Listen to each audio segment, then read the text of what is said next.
നമ്മുടെ പുതിയ മുഖ്യമന്ത്രി ശ്രീ VD സതീശൻ അവர்களுടെ മാതൃകാപരമായ ഭരണം ഞാൻ അങ്ങേയറ്റം ഇഷ്ടപ്പെടുന്നു. അതിന് ഞാൻ അഭിനന്ദനങ്ങൾ നേരുകയും ചെയ്തിട്ടുണ്ട്. എന്നാൽ ഇപ്പോൾ അദ്ദേഹത്തിൻ്റെ ബഡ്ജറ്റ് പ്രസ്താവനയിൽ നിന്നും എനിക്ക് ചില സംശയങ്ങൾ ഉരുത്തിരിഞ്ഞിരിക്കുന്നു. അത് മറ്റൊന്നുമല്ല, അന്തരിച്ച നടൻ ശ്രീ സലീം കുമാറിന് ഒരു സ്റ്റാച്യു നിർമ്മിക്കാൻ 1 കോടി രൂപ അനുവദിച്ചിരിക്കുന്നു എന്നുള്ളതാണ്. അത്രമാത്രം മാതൃകാപരമായി ഒരു സ്റ്റാച്യു നിർമ്മിക്കാൻ പറ്റിയ കഴിവുള്ള, അല്ലെങ്കിൽ നമ്മുടെ നാടിന് ഏതെങ്കിലും തരത്തിലുള്ള മാതൃക നൽകിയ ഒരു വ്യക്തിയാണോ ശ്രീ സലീം കുമാർ എന്ന് ശ്രീ VD സതീശൻ അവർകൾ ഒന്ന് ചിന്തിക്കേണ്ടതായിരുന്നു. ഒരുപക്ഷേ അദ്ദേഹത്തിന്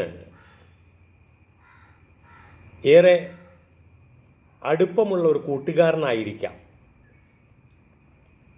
ഇനി അതുമല്ലെങ്കിൽ അദ്ദേഹത്തിൻ്റെ പാർട്ടിയെ അനുകൂലിക്കുന്ന ഒരു വ്യക്തിയായിരിക്കാം.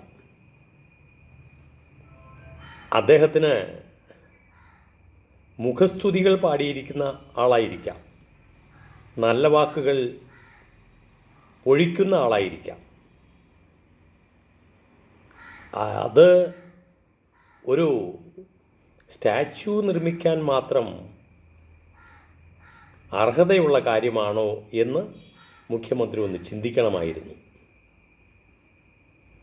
എത്രയോ മഹത് വ്യക്തികൾ നമ്മുടെ ഈ നാട്ടിൽ നിന്നും മരണമടഞ്ഞു പോയിട്ടുണ്ട്.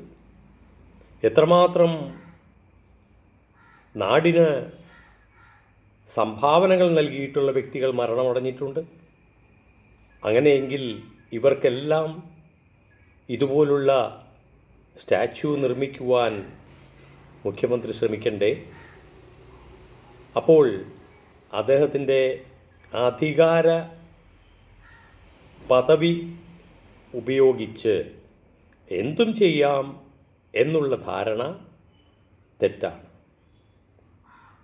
ഞാൻ അദ്ദേഹത്തിൽ ഒത്തിരി പ്രതീക്ഷ വയ്ക്കുന്ന ആളാണ്. അതുകൊണ്ടാണ് ഞാനത് തുറന്നു പറയാൻ ആഗ്രഹിക്കുന്നത്. ഇതിനു മുമ്പുള്ള പല ഭരണാധിപന്മാരുടെയും ധാർഷ്ട്യവും അവരുടെ തോന്നിവാസങ്ങളും ജനം മടുത്തപ്പോഴായിരിക്കും UDFന് ഇവിടെ അധികാരം കിട്ടിയത്.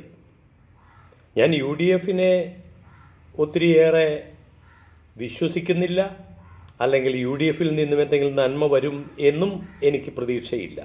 പക്ഷേ ശ്രീ VD സതീശൻ എന്ന് പറയുന്ന ഒരു മൂല്യങ്ങളുള്ള വ്യക്തി ഈ നാടിനു വേണ്ടി നന്മ പ്രവർത്തിക്കും, ഈ നാട്ടുകാരുടെ ക്ഷേമമായിരിക്കും അദ്ദേഹത്തിൻ്റെ ലക്ഷ്യം എന്ന് ഞാൻ കരുതിയിരുന്നു. പക്ഷേ അതിന് ഒരു വിരാമമാണ് ഇവിടെ കാണുന്നത്. അദ്ദേഹം ബൈബിൾ വായിക്കുന്ന വ്യക്തിയായതുകൊണ്ട് സങ്കീർത്തനങ്ങൾ 5-ാം അധ്യായം 8ഉം 9ഉം വാക്യങ്ങളൊന്ന് വായിക്കുന്നത് നല്ലതായിരിക്കും. നമ്മുടെ ശത്രുക്കളാണ് നമ്മെപ്പറ്റി മുഖസ്തുതി പറയുന്നത് എന്ന് അറിഞ്ഞിരിക്കുന്നത് ഈ അവസരത്തിൽ അദ്ദേഹത്തിന് നല്ലതായിരിക്കും എന്ന് ഞാൻ ഓർമ്മപ്പെടുത്തുകയാണ്.